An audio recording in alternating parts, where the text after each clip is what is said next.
Hello everyone, welcome to your YouTube channel Civil Service Education, जहां आपको UPSC and other civil service examinations related current affairs और भी बहुत कुछ मिलेंगे। आज का हमारा टॉपिक है current affairs of 16 November 2020। Video के आखिर में एक मोटिवेशनल कोड भी दिया गया है जिसे आप जरूर देखें, जो आपके फ्यूचर को बेटर और गोल्स को अचीव करने पे मोटिवेट करेगी। वीडियो को एंड तक जरूर देखें। पहला point, China led Mega Trade Bloc (RCEP) takes off. The Regional Comprehensive Economic Partnership (RCEP), a mega trade bloc comprising 15 countries led by China that came into existence on Sunday, said India would have to write expression intention to join the organization to restart negotiation for the membership. China के द्वारा lead किया गया regional comprehensive economic partnership, जो एक mega trade block है, जो 15 countries के बीच trade होगी, ये जो एक ब्लॉक तैयार किया गया है, इकोनॉमिक रिफॉर्म किया गया है, ये संडे को एग्जिस्टेंस में आया। और इससे इंडिया को कहा गया है कि अगर आपको ज्वाइन करना है, अगर आपको ये मेगा ट्रेड ब्लॉक का मेंबर बनना है, तो आपको एक्सप्रेशन लिख के देना पड़ेगा कि आपका इंटेंशन क्या है ज्वाइन करने का, ऑर्गेनाइजेशन ज्वाइन करने का आपका इंटेंशन क्या है। In the statement made public after the initializing ceremony among the members country on the sidelines of the 37th Asian Summit held virtually, the newly formed organization has laid down the path for restarting discussion that had failed to admit India earlier, and said new developments would be taken into consideration when India reapplied.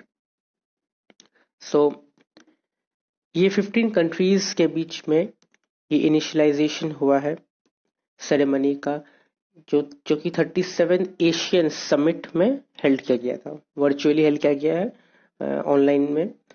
And ये newly form organisation का ये कहना है कि ये new path ले करेगी, new rules ले करेगी, और ये डिस्कशंस भी करेगी कि इंडिया पहले इसमें एडमिट होने से फेल क्यों हो गया था, ये भी डिस्कशन होगा, और नए नए डेवलपमेंट्स भी किए जाएंगे जब इंडिया रीअप्लाई करेगी। Next point, worst air quality on Deepavali in 4 years. The air pollution in Delhi on Deepavali and day after was the worst in the last 4 years. According to the Central Pollution Control Board data, the 24 hours average air quality index, based on data from 38 monitoring stations from across the capital, was 435 on Sunday, which falls in the severe category. So ये कहा जा रहा है, central pollution control board के data से ये देखा जा रहा है कि दिल्ली का एयर पोल्यूशन दीपावली में और उसके बाद वाले दिन 4 साल में सबसे खराब, सबसे वर्स्ट डे था एयर पोल्यूशन का। सबसे वर्स्ट एयर पोल्यूशन 4 इयर्स में कल और परसों था, जिसमें रिकॉर्ड किया गया है 38 मॉनिटरिंग स्टेशन से ये रिकॉर्ड किया गया है कि AQI जो है, एयर क्वालिटी इंडेक्स, इज 435, जो कि सिवियर कैटेगरी में पड़ता है। Bursting of firecrackers was witnessed across Delhi on Deepavali night, even though a ban was imposed on its sale. Local emissions worsened the quality of air in the city. वहाँ पे दिल्ली में fire cell में ban किया गया था कि आप लोग सेल नहीं कर सकते, पर फिर भी पूरे दिल्ली में फायर क्रैकर्स बर्स्टिंग देखा गया है, और ये लोकल एमिशंस जो है, ये एयर क्वालिटी को और ज्यादा खराब कर दी है। The Delhi police said they decide over 2000 PCR calls. They received over 2000 PCR calls. Delhi police ने कहा है कि उनको 2000 से भी ज्यादा PCR कॉल्स आए हैं फायर क्रैकर्स बर्स्टिंग के कनेक्शन में, और उन्होंने 1300 kg ऑफ क्रैकर्स को सीज किया है। 1300 kg ऑफ क्रैकर्स को उन्होंने पकड़ा है। Next point, ministry seeks feedback on draft Social Security rules. The Union Labour and Employment Minister has notified the draft rules under the Code on Social Security 2020, which propose to provide the unorganized sector, gig and platform workers access to social security benefits through a government portal. So union labour and employment ministry का ये notify किया हुआ draft rules है जो code on social security 2020 के under में release किया गया है, नोटिफाई किया गया है, जिसके आधार पे जो सेक्टर वर्कर्स है, पब्लिक सेक्टर प्राइवेट सेक्टर जो वर्कर्स है, गिग वर्कर डिलीवरी बॉयज, ये सब जो है, एंड प्लेटफॉर्म वर्कर्स जो है, इन सबको सोशल सिक्योरिटी का बेनिफिट्स दिया जाएगा गवर्नमेंट पोर्टल के थ्रू. उनके पास एक स्पेशल गवर्नमेंट पोर्टल का सोशल सिक्योरिटी सिस्टम रहेगा जिसमें से वो लोग डायरेक्टली अपने सिक्योरिटी के लिए कांटेक्ट कर सकते हैं. The ministry notified the draft rules on November 13th and sought suggestions and objections within 45 days. So ministry ने ये ड्राफ्ट रूल को November 13 में नोटिफाई किया और उन्होंने कहा कि अगर कोई सजेशंस हो इसमें या कोई ऑब्जेक्शन हो तो आपके पास 45 डेज है, आप 45 डेज के बीच हमें नोटिफाई कर सकते हैं कि आपका सजेशन क्या है या आपका ऑब्जेक्शन क्या है. The rules also provide for the Aadhaar-based registration of BOCW on a portal of the center. So ये rules जो ड्राफ्ट रूल है ये एक और चीज प्रोवाइड करती है जो है आधार बेस्ड रजिस्ट्रेशन. अगर आप BOCW के पोर्टल में हो या फिर स्टेट गवर्नमेंट या फिर BOCW welfare board of state में आप कहीं भी रजिस्ट्रेशन करना चाहते हो, आपका रजिस्ट्रेशन आधार बेस्ड होगा. BOCW का फुल फॉर्म है building and other construction workers. Next point. Lancet panel seeks new task force on diabetes. A Lancet commission in diabetes, 4 years in making, warns with evidence of possible damaging effects of coronavirus 2 on the pancreatic islet responsible for regulating blood sugar and thereby on diabetes. So Lancet Commission on Diabetes का ये कहना है, जो 4 साल से वो लोग बने हैं ये कमीशन, उनका ये कहना है कि वो पहले से ही वार्न कर रही है कि कोरोना वायरस 2 जो है वो डायबिटीज पेशेंट को डैमेज कर सकती है, उनको अफेक्ट कर सकती है. कैसे? क्योंकि अगर कोरोना वायरस 2 फिर से आया तो वो पैनक्रिएटिक आइलेट को डैमेज कर सकती है. पैनक्रिएटिक आइलेट एक पार्ट होता है जो ब्लड शुगर को रेगुलेट करता है, जो ब्लड शुगर को हमारे बॉडी पे रेगुलेट करता है. जैसे कि हमारे बॉडी पे ब्लड रेगुलेशन होता है, ब्लड का उतार चढ़ाव होता रहता है, वैसे ही ब्लड शुगर का भी रेगुलेशन होता रहता है और वो करता है पैनक्रिएटिक आइलेट. तो कोरोना वायरस 2 अगर हिट किया तो पैनक्रिएटिक आइलेट वाले जो पेशेंट्स है, जो डायबिटीज पेशेंट है, उनको इस एरिया में बहुत ज्यादा इफेक्ट होगा, डैमेज होगा. It has also recommended the setting up of Global Task Force for Diabetes and Non-Communicable Diseases (NCDs), consisting of stakeholders from different sectors. The report was released online early Saturday. So उनका ये भी कहना है कि उन्होंने एक recommendation दिया है कि हमें एक ग्लोबल टास्क फोर्स तैयार करना है, पूरे वर्ल्ड में टास्क फोर्स तैयार करना है जो डायबिटीज और NCDs के खिलाफ लड़ेगी, जो उसे कम करेगी. NCD is the non-communicable diseases. Next point. Former CEC calls for ban on opinion polls. Former Chief Election Commissioner S.Y. Qureshi on Sunday called for a ban on opinion polls and also suggested counting of votes from the voter verifiable paper audit trail. So S.Y. Qureshi जो है former chief election commissioner जो है, उनका कहना है कि opinion polls जो होता है वो बैन किया जाए और वोट काउंटिंग VVPA से किया जाए, जो कि voter verifiable paper audit trail slips जो होते हैं, जो स्लिप हम लोग अपना जो बॉक्स में डाला जाता है, वो स्लिप के आधार पे वोटर काउंटिंग किया जाए, वोट काउंटिंग किया जाए, ना कि EVM से किया जाए. सो उनका ये रिकमेंडेशन है, उनका ये सजेशन है कि counting of votes from the voter verifiable paper audit trail slips instead of electronic voting machine, EVM में ना करके वीवीपीएट्स में किया जाए, and change in the appointment process of election commission, और इलेक्शन कमीशन का जो अपॉइंटमेंट प्रोसेस होता है वो चेंज किया जाए. In his lecture on the need for electoral reforms organized by the Capital Foundation on the occasions of Justice V.R. Krishna Iyer's birth anniversary, Mr. Qureshi said the Election Commission had been a powerful neutral umpire and never missed a deadline for elections. So उनका ये कहना था कि election commission हमेशा neutral रहा है, और just normal neutral नहीं, पावरफुल न्यूट्रल रहा है. वो कभी भी कोई पार्टी का पक्ष नहीं लिया. सो ये उनके ऊपर बहुत बड़ा दायित्व है कि आप वोट काउंटिंग ठीक से करें और voter verifiable paper audit trail slip से करें तो ज्यादा बेटर होगा. Next point, India US keen on training peace missions.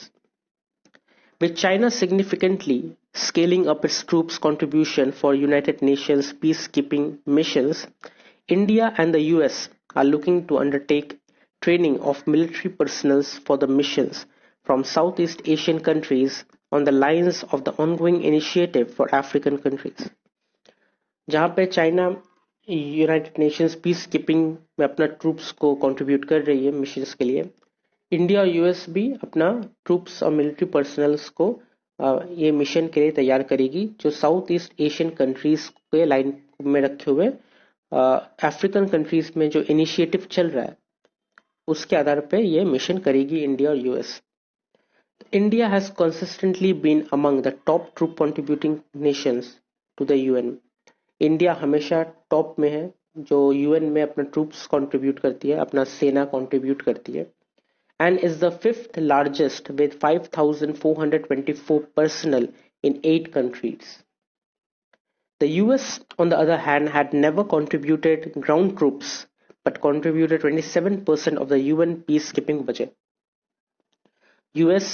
UN में कभी भी अपना ग्राउंड ट्रूप्स, ग्राउंड सेना को कंट्रीब्यूट नहीं की, बट जो United nation peace keeping budget जो है वो बजट में उन्होंने हमेशा 27% का कंट्रीब्यूशन दिया है. Next point, Arunachal records best sex ratio, Manipur the worst. Arunachal Pradesh recorded the best sex ratio in the country, while Manipur recorded the worst sex ratio, according to the 2018 report on vital statistics of India based on the civil registration system.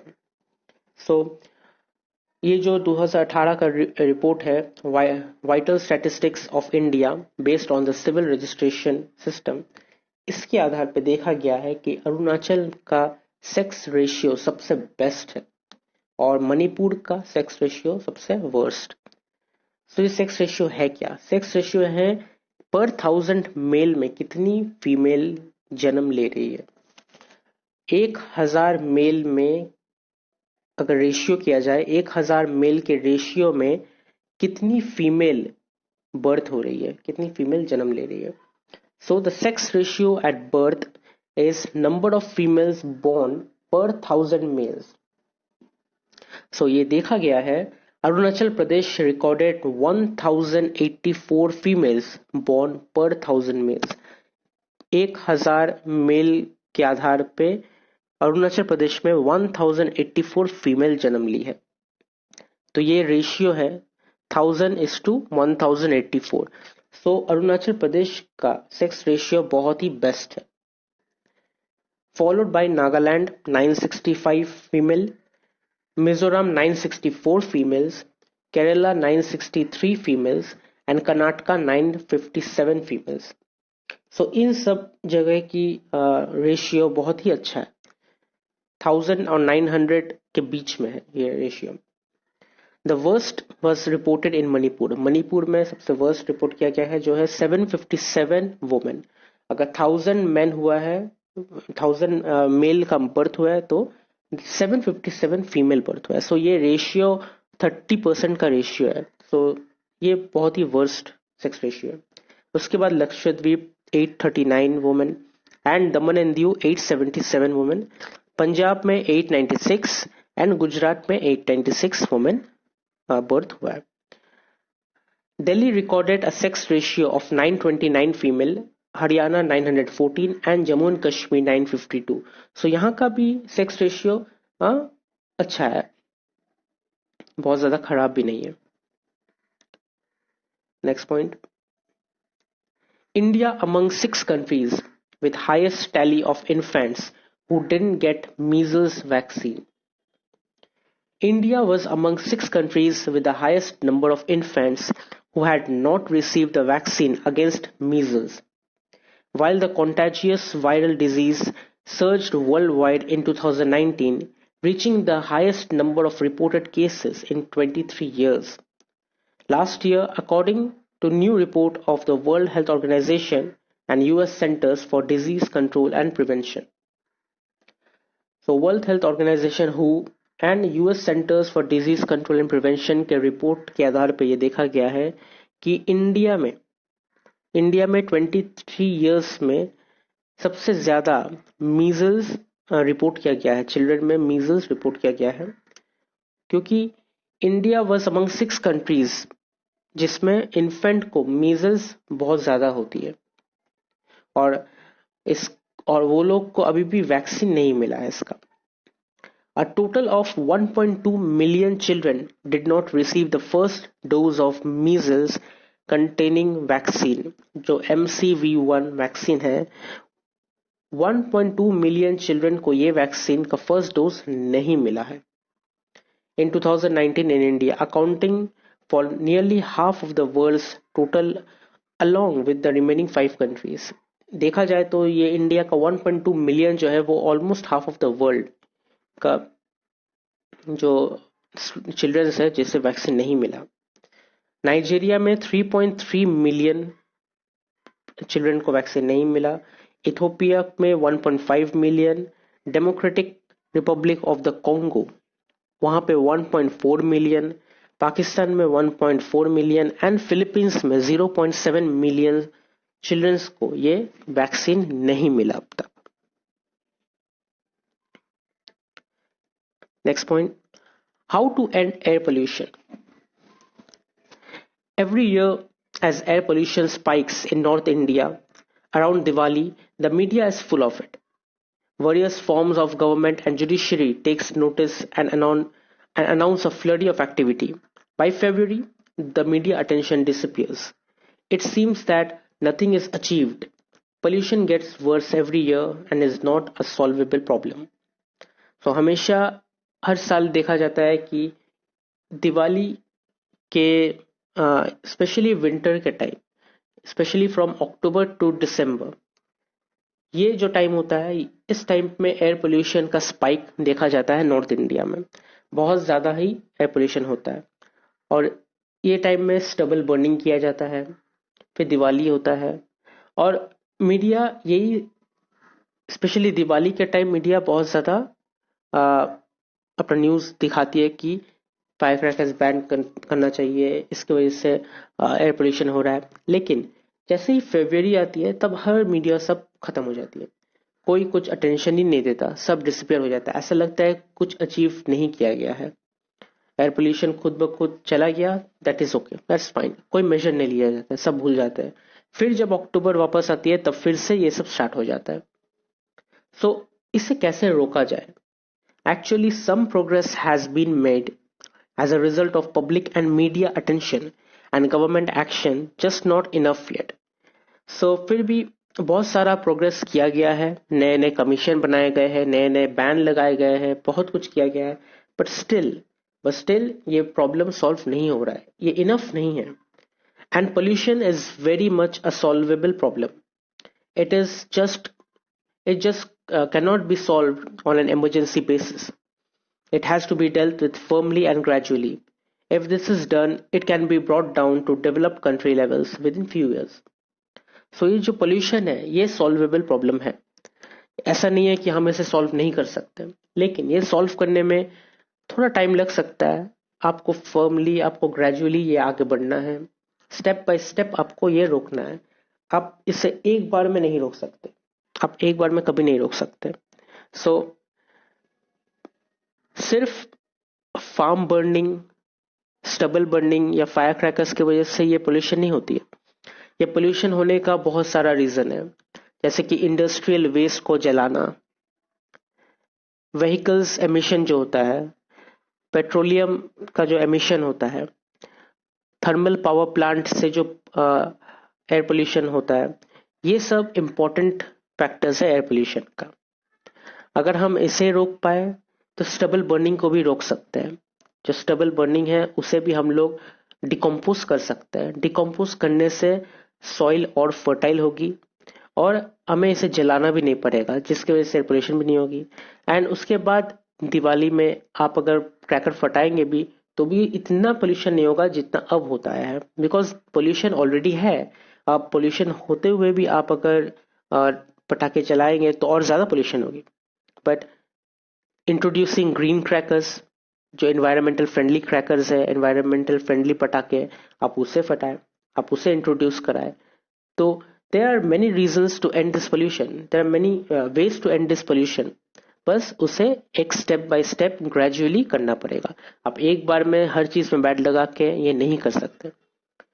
ये editorial topic है, अगर इसके ऊपर आपको और ज्यादा information चाहिए होगा तो ये एडिटोरियल टॉपिक इंडियन एक्सप्रेस से लिया गया है। सो आप इंडियन एक्सप्रेस के एडिटोरियल पेज में जाए और आपको ये टॉपिक मिल जाएगी। सो इसके ऊपर और भी बहुत कुछ वहां पे लिखा हुआ है जो मैं यहाँ इनपुट नहीं कर सका, लेकिन इवेंचुअली इतना ही समझाया गया है। सो आपको अगर इंटरेस्ट हो तो आप वहां पे जाके पढ़ सकते हैं। And last point is days and important days में 16 नवंबर का इम्पोर्टेंट डे है, इंटरनेशनल डे फॉर टॉलरेंस। और आज का कोट है, you learn more from failure than from success, don't let it stop you, failure builds character. So ये quote का यही कहना है कि आप ट्राई करते रहे, हमेशा ट्राई करते रहे। ऐसा नहीं है कि आप एक बार में ट्राई किए, आप अगर आपका सोच ऐसा है कि आप ट्राई करेंगे आप सक्सेस हो जाएंगे, हो सकता है, it could be a chance. अगर आप मेहनत ज्यादा कर रहे हैं, आप अगर पूरे दिन रात मेहनत कर रहे हैं तो या you can be a successful person. But still ऐसा होता है कि आप सक्सेस नहीं हो पाते, आप फेल हो जाते हैं। लेकिन ये फेलियर को हमेशा फेलियर की नजर से ही देखना पड़ता है। ये फेलियर से आपको लर्न करना पड़ता है कि आप कहाँ फेल हुए। आप फेल होके ये नहीं कह सकते कि मैं फेल हो गया, अब मुझे नहीं करना, मैं हार मान लेता हूँ। नहीं, आपको रुकना नहीं है। ये फेलियर आपको सिखाता है अगले बार सक्सेस होने के लिए। सो फेलियर आपके कैरेक्टर को बिल्ड करता है, आपको स्ट्रेंथ देता है, आपको करेज देता है, ताकि आप नेक्स्ट टाइम फिर से सक्सेस हो पाए। सो फेलियर से डरना नहीं है, फेलियर से लड़ना है और सक्सेस को हासिल करना है। अगर आपको वीडियो अच्छी लगी तो आप इसे लाइक कीजिए, शेयर कीजिए, कमेंट कीजिए और सब्सक्राइब जरूर कीजिए। Thank you.